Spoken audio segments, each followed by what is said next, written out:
አልገባም ወንድሜ። ጀብሪሉ እንደ ሰው ነው የታያቸው ወይስ እንደ መልአክ ነው ያልኩህ? አልገባም መሰለኝ።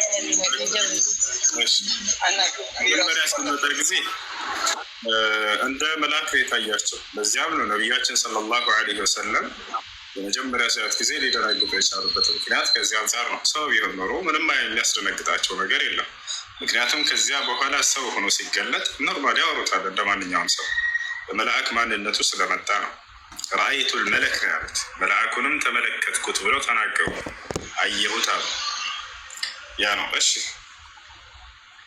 ልጅቱ መጣለች።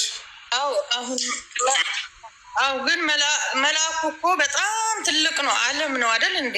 እንዴት ነው እዛ መግባት የቻለው? እኔ ውስጥ ገብቷል የሚል የለም። ዋሻ ውስጥ ገብቷል አይደለም የሚለው እርሳቸውም ሲገልጹት ረአይቱል መለክ ረአይቱ ጅብሪል ወለሁ ሲቱ ሚአ ጀናሕ ወቀድ ሰደል ኡፉቅ አሉ። ገብርኤልን ተመለከትኩት እርሱም የሰማይን አጽናፍ ሞልቷል ብለው ተናገሩ። ወደ ሰማይ ቀጥ ብለው ሲያዩ ጊዜ በቃ ሙሉ እንትን ሰማይ እንደፍኖታል። በጣም ግዙፍ ነው መልአክ እንዳልሽው፣ ልክ አሁን እንዳልሽው ገልጸውታል ነቢ ሰለላሁ ዐለይሂ ወሰለም። ስመለከትም ወደ ሰማይ የሰማይን አጽናፍ ዘግቶታል አሉ። እሺ እኮ ከዲጃ ጋር ሲሄዱም ቤት ውስጥም እየታያቸው ነበር እኮ። እንዴት ነው በአካል ነው ቤት ውስጥም የነበረው? ወደ ቤት ደግሞ ይመጣል ይገባል። መልአኩ ጅብሪል ሰው ሆኖ ይመጣል።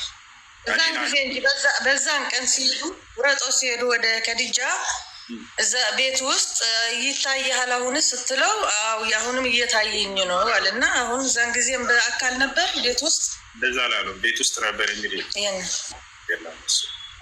ልክ ሲወጡ ቤት ውስጥ አይደሉም የነበሩት። ወደ ውስጥ ገብቶ የሚል የለም የዛኔ። በሌላ ጊዜ ይመጣል። መልአኩ ጅብሪል እና ሚካኤል እየተላኩ ወደ ነቢይ ሙሐመድ ሰለላሁ ዐለይሂ ወሰለም ጋር ይመጣሉ። በሰው ተመስለው ያዩቸው ነበር፣ ያወራቸው ነበር። ሰሃቦችም ያዩቸው ሁሉ ነበር። የእርሳቸው ምስክርና ብቻ ሳይሆን የእርሳቸው ሰሃቦች ይመለከቷቸው ነበር። ገብርኤል እና ሚካኤልን ያየ ሰሃባ አለ። ሰዕድ ብን አቢ ወቃስ የነቢዩ ሰለላሁ ዐለይሂ ወሰለም ሰሃባ የኡሁድ ዘመቻ እያደረጉ እያለ አንዴ ነቢዩ ሙሐመድ ሰለላሁ ዐለይሂ ወሰለምን ጠላት እንዳያጠቃቸው ከቀኝና ከግራ ሁለት ነጫጭ ለበሱ። በነጫጭ ፈረስ ላይ ነጫጭ ሰዎች ሰይፍ ይዘው እርሳቸውን ሲጠብቁ ተመለከተ። ይህ ሰሃባ በጦር መካከል ላይ ስለሆነ ጦርነቱን ማቋረጥ አልፈለገም። በኡሁድ ጦርነት ጊዜ ነው። ከዚያ በኋላ ልክ ከጦርነቱ በኋላ ወደ ነቢዩ ሙሐመድ ሰለላሁ ዐለይሂ ወሰለም ጋር መጣና ጥያቄ አለኝ አላቸው። ጠይቃሉት። ቅድም በጦር ሜዳ ላይ ሳለን ወደ እርሱ ዘወር ብዬ ስመለከት ነጫጭ ሰዎችን በነጫጭ ፈረስ ላይ ነጫጭ ለብሰው እርሶ ሲጠብቁ ተመለከትኩኝ። እነዚያ ደግሞ ከእርሶ ሰሃቦች አይደሉም፣ ከጓደኞቻችን አይደሉም። ከዚህ በፊትም አይቻቸው አላውቅም። ማናቸው እነዚህ አካሎች ብሎ ጠየቀ። ነቢ ሰለላሁ ዐለይሂ ወሰለም ሀል ረአይተሁም አሉት። አይታቸዋል ማለት ነው አሉት። ፈቃለ ነዓም አዎ አይቻቸዋለሁኝ አለ። ኢነሁማ ጅብሪል ወሚካኤል እነርሱ ገብርኤልና ሚካኤል ናቸው ብለው ተናገሩ። ስለዚህ መላእክቶች ይመጡ ነበር፣ ሰሃቦች ያያቸው ነበር። እሺ ሻሃዳ መያዝ የምትፈልገው ልጅ መታለች ነው ያልከው? አሰላሙ አለይኩም። እሱ ጥያቄ ነው። ጥያቄ ጠይቃለሁ ብለህ ነው? እሺ ጥያቄ ነው። ሻሃዳ መያዝ የሚፈልግ ካለ አስቀድሞት። ገስት ላይ ሰው መኖሩ አይታይም። እሺ ሰላም።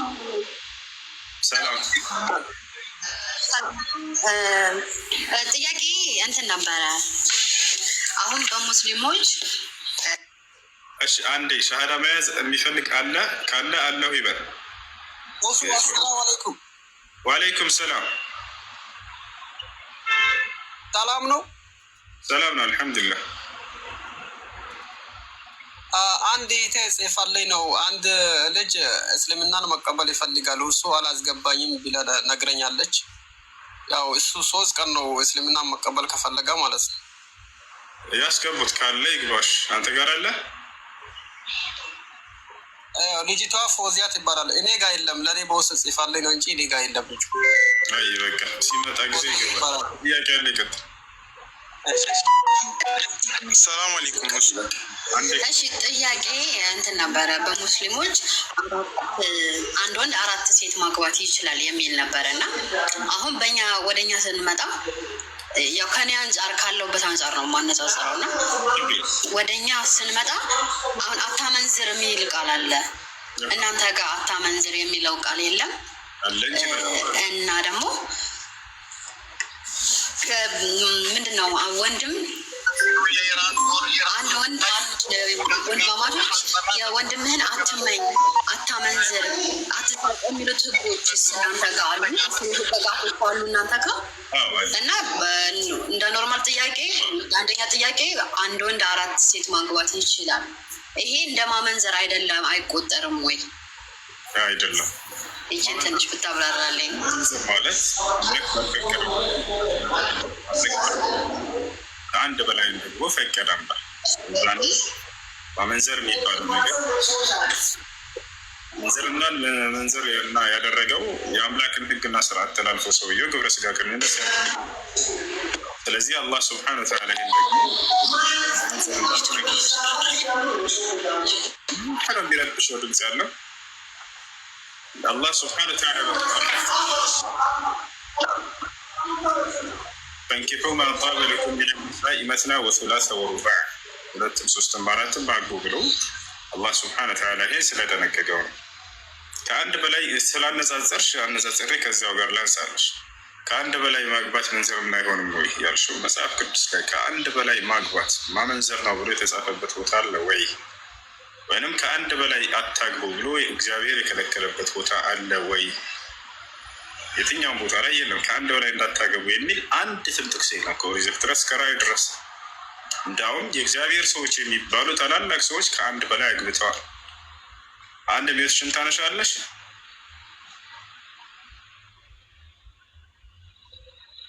ሄሎ ሄሎ። እሺ ሻሃዳ መያዝ የሚፈልገው ገብቷል እያላቸው ነው። ሻሃዳ መያዝ የሚፈልገው ሰው አለ? ሁሱ አንድ ጥያቄ ነበር።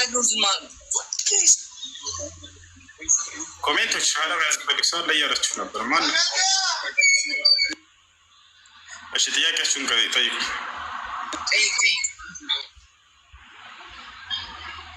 እንትን ነበር እሱ ድንበር እንትን የሚገፋ ሰው ምናምን ነገር እንዴት ነው የሚታየው? እና አሁን አንድ ማንሳት ወይ ብለኝ ነበረ። ያው ከእናንተ በደንብም ስላላነው ይችኛውን ብቻ ነው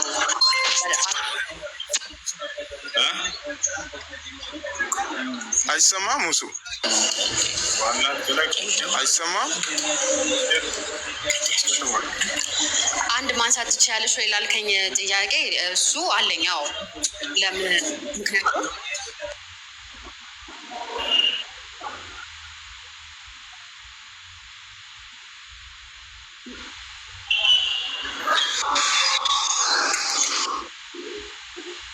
يلا اشتغلوا. السلام عليكم.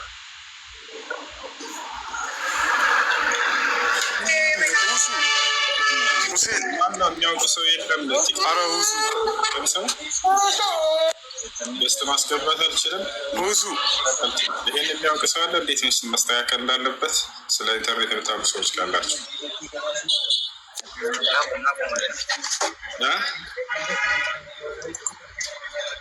ያውቅ ሰው ካለ እስኪ ገብቶ ይገባል። ሁሱ ማስገባት አልችልም።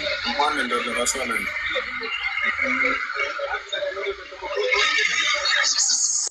ሁሱ ጥያቄ ነበረኝ። እሺ ጥያቄ ምንድን ነው? እንትን ድንበር ምናምን የሚገፋ ሰው እንዴት ነው የሚታየው? በአይን ነው የሚታየው። በመነጽርም እንደዚህ ማየት ይቻላል። ችግር የለውም። ደስ ባለ ነገር ማየት ይችላለን። ድንበር መግፋት ከታላላቅ ወንጀል ነው። ነቢያችን ሰለላሁ ዐለይሂ ወሰለም ሐዲስ ላይ ምን አሉ? መን እቅተጠዐ ሽብረን ሚን አልአርድ ጠወቀሁ ላሁ ኢያሁ የውመ አልቅያማ።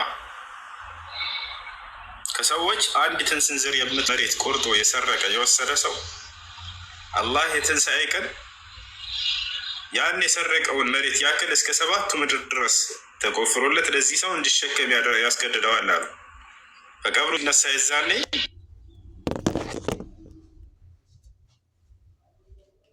የሰረቃት አንዲት ስንዝር ካለች በዛች በአንድ ስንዝር ልክ እስከ 7 ምድር ድረስ ይቆፈራል። የአንገቱ ላይ ተንጠልጥሎለት ያን እየጎተተ ይሄዳል እስከ ማሕሸር ድረስ።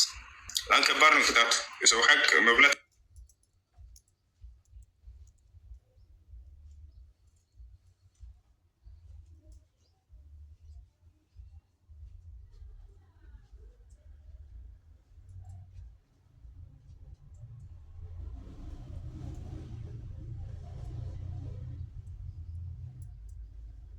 በጣም ከባድ ነው፣ በተለይ የሰው መሬት።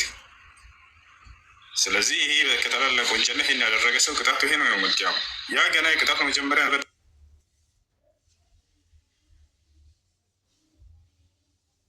ሰው ፍትሁን ያገኛል። እሺ እሱ እሺ፣ ሹክረን አመሰግናለሁ። ኮፕሊንግ አስደርግልኝ አካውንት ወላሂ ወስኪ ወላሂ አላህ አጃይብ ነው። እሺ ጥያቄ ያለው ቶሎ ይጠይቁ።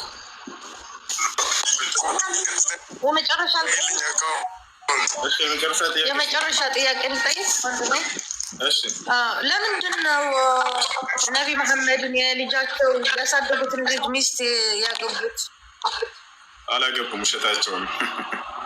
የልጃቸውን ሚስት አላገቡም። ነቢያ ታሪኩ ምንድን ነው ከተባለ ላስረዳሽ። ሰማሻል?